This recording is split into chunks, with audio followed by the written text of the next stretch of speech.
ឯងប្រាប់ម៉ាក់មកតើមានរឿងអីកើតឡើងហេតុអីបានជាស្រីបិសាចនោះចង់សម្លាប់ម៉ាក់ហេតុអីបានជាវាសម្លាប់យើងអួយតើពួកយើងធ្វើអីឲ្យវាទាស់ចិត្តឯងនិយាយមកពួកឯងប្រាប់ម៉ាក់មកថាម៉ាក់ធ្វើអីឲ្យវាទាស់ចិត្តទៅយើងអួយអសន្នវាមិនអាចវាយប្រហារពួកយើងទៀតទេពេលនេះពួកយើងគឺត្រូវតែលើកកម្ពស់ស្មារតីចាំមើលសភាពការបន្តទៀតខ្ញុំអាក្រក់ណាស់អារម្មណ៍មិនល្អចេះតែបញ្ចេញកំហឹងដាក់ឯងសុំទោសយើងអួយអ្វីត្បិតតែពួកយើងអត់មានជាប់សាច់ឈាមនឹងគ្នាតែខ្ញុំទុកឯងជាគ្រួសារតែមួយទៅហើយ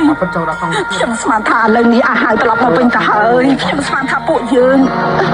អាចជួបជុំគ្រួសារពិតប្រាកដហើយប៉ុន្តែដើម្បីជួយខ្ញុំឯងបែរជាបាត់បង់ជីវិតគឺខ្ញុំនាំទុកឲ្យឯងគឺនាងជីងខ្ញុំកាច់ឯងឲ្យស្លាប់ណាយើអួយគឺខ្ញុំកាច់ឯងឲ្យស្លាប់សុំទោសសុំទោសខ្ញុំនិយាយហើយមិនមែនជាកំហុសរបស់ម៉ាក់ទេមិនមែនណាគឺម៉ាក់កាច់យើងអួយស្លាប់